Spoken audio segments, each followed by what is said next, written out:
Hi నమస్తే, welcome to Mara media. నేను మీ కేవీఆర్. ఆంధ్రప్రదేశ్ మాజీ ముఖ్యమంత్రి వైఎస్ జగన్మోహన్ రెడ్డి నిన్న ఆర్థిక శాఖకు సంబంధించి కొన్ని లెక్కలను అంకెలను వాటన్నిటిని కూడా ఒక దగ్గర కూర్చి చెప్పిన ప్రజెంటేషన్ ఏదైతే ఉందో, అసెంబ్లీ సమావేశాల తర్వాత ఆయన అనూహ్యంగా విదేశీ పర్యటనకు వెళ్ళడం, దాని మీద కౌంటర్ చేయడానికి ఆస్కారం లేకపోవడంతో ఇప్పుడు ఆయన విదేశాల నుంచి తిరిగి వచ్చిన తర్వాత అంకెల వారీగా శాఖల వారీగా కరోనా పాండమిక్ పీరియడ్ కూడా దృష్టిలో పెట్టుకొని ఇచ్చిన లెక్కలన్నీ కూడా నివ్వెరపరుస్తూ ఉన్నాయి.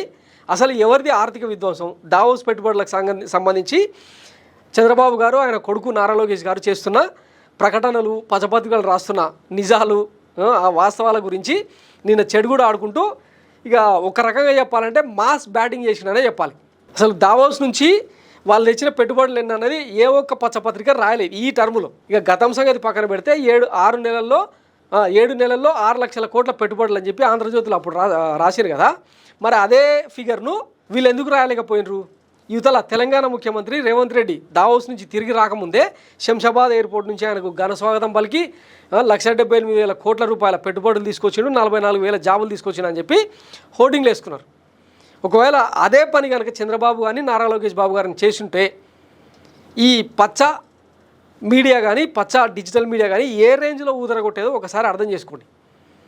నిన్న అందుకే జగన్మోహన్ రెడ్డి తన ప్రెస్ మీట్ మొత్తంలో ఈనాడు పత్రికలో వచ్చిన మొత్తం ఆ డాటానంతా తీసుకొని 150 కంపెనీలు, మొత్తం 4 లక్షల జాబులు, 4 కోట్ల జాబులు అని చెప్పి ర్యాగింగ్ చేసిండు అనమాట. దీనికి ఆన్సర్ చెప్పడానికి కూటమి నేతలకు నోరు లేదనమాట. అసలు ఎవరిది ఆర్థిక విధ్వంసం?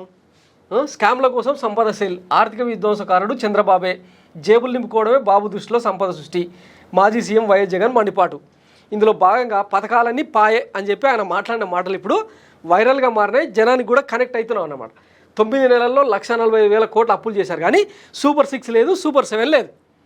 పేదలకు ఏమైనా బటన్ నొక్కారా? మూలన కూర్చున్న ముసలమ్మ కూడా బటన్ నొక్కుతుంది అని చెప్పిన విజనరీ పాలన మరి ఒక్క బటన్ కూడా ఎందుకు నొక్కలేకపోయాడు? కనీసం మా ప్రభుత్వం అమలు చేసిన పథకాలు ఏమైనా కొనసాగిస్తున్నారా అంటే అది లేదు. పిల్లల చదువుల కోసం తల్లులకు ఇచ్చే అమ్మఒడి పాయే, రైతన్నలకు తోడుగా నిలిచిన రైతు భరోసా పాయే, వసతి దీవెన పాయే, విద్యా దీవెన అరకొర, చేయూత లేదు, ఆసరా లేదు, 0 వడ్డీ ఆరోగ్యశ్రీ పూర్తిగా ఎగనామమే, వాహన మిత్ర, నేతన నేస్తం, మత్స్యకార భరోసా, కాపు నేస్తం, ఈబీసీ నేస్తం, చేదోడు తోడు లా నేస్తం, ఇలా గతంలో ఉన్న పథకాలన్నీ కూడా పాయే. 8వ తరగతి చదువుతున్న పిల్లలను ప్రోత్సహిస్తూ ట్యాబ్లు ఇచ్చే కార్యక్రమం కూడా పాయే. మరి 1,40,000 కోట్లు ఎవరి జేబులోకి పోయినాయి? తర్వాత లేనిది ఉన్నట్లుగా చెప్తే పెట్టుబడులు వస్తాయా? దావోస్ నుంచి నీతి ఆయోగ్ దాకా మీదంతా నెగిటివ్ ప్రచారమేగా. పెట్టుబడులను ఆకర్షించేలా ఏం చర్యలు తీసుకున్నారు? జిందాల్ వంటి సంస్థలను భయపెట్టి పంపేశారు. జిందాల్ వంటి వారికే ఈ పరిస్థితి ఉంటే ఎవరైనా ఎందుకు వస్తారు? సో చూసినాం కదా, మన ముంబై మహాపతివ్రత కాదంబరి జైత్వానికి న్యాయం చేసే క్రమంలో రాష్ట్రంలో కీలకంగా విధులు నిర్వహించే ఉన్నతాధికారులు, ఐపీఎస్లను, ఐఏఎస్లను ఎట్టా సస్పెన్షన్ చేసి సాగనంపినమో దాని తాలూకా సిమ్టమ్స్ ఇవన్నీ. సో విజయవాడ వరదల్ని సరిగ్గా హ్యాండిల్ చేయలేకపోయారు, తిరుపతి తొక్కిసలాట, టీటీడీ బోర్డును సరిగ్గా హ్యాండిల్ చేయలేకపోయారు. ప్రతి దశలో కూటమి సర్కారు వైఫల్యాలు కొట్టొచ్చినట్టుగా అనిపిస్తూ ఉన్నా కూడా ఇది కూటమి సర్కారు విజనరీ చంద్రబాబు గారి చాణక్యం అని చెప్పి రాసుకోవడం, డప్పేసుకోవడం తప్పిస్తే జగన్మోహన్ రెడ్డి మాట్లాడిన ఆరోపణలు ఏవైతే ఉన్నాయో ఇవి నిజమని అంగీకరిస్తారా, లేదంటే అవాస్తవాలని చెప్పి ఖండిస్తారా? ఏ ఒక్కరు కూడా ఆన్సర్ చేసే పరిస్థితి లేదు. నిన్న జగన్మోహన్ రెడ్డి పెట్టిన ప్రెస్ మీట్ను కొన్ని లక్షల మంది వివిధ వేదికల ద్వారా చూసిండ్రు. అదే మనం అసెంబ్లీలో అడగోలు కబుర్లు, పోస్కోలు కబుర్లు, అబద్ధాలు ఇవన్నీ చెప్తే ఎవరు చూడలేదు, దేకలే కూడా. సో ఇది మన దుస్థితి అనమాట. బాబు షూరిటీ, మోసం గ్యారంటీ. రాష్ట్రంలో ఇప్పుడు ఎటు వెళ్ళినా ఇదే మాట వినిపిస్తోంది. సూపర్ 6తో పాటు 143 హామీలతో మేనిఫెస్టోను విడుదల చేసిన బాబు, హామీల అమలుకు గ్యారంటీ అంటూ ఇంటింటికి బాండ్లు కూడా పంచారు. వాటిని అమలు చేయలేకపోతే చొక్కా పట్టుకుని నిలదీయమన్నారు.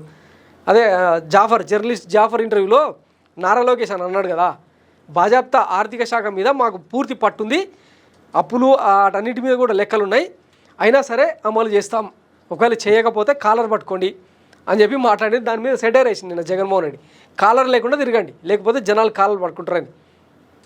ఇప్పటికే సోషల్ మీడియాలో చాలా కొన్ని మీడియా హౌస్లు జనాల దగ్గర మైకులు పెడితే చాలా సర్కాస్టిక్గా పొద్దుగాల తెల్లవారుజాము నుంచే ఉచిత బస్సు వస్తుంది, మామే నాతో కొట్లాడ పెట్టుకొని పుట్టింటికి వెళ్ళిపోయింది అని చెప్పి ఇట్లా సెటైర్లు పడతా ఉన్నాయి.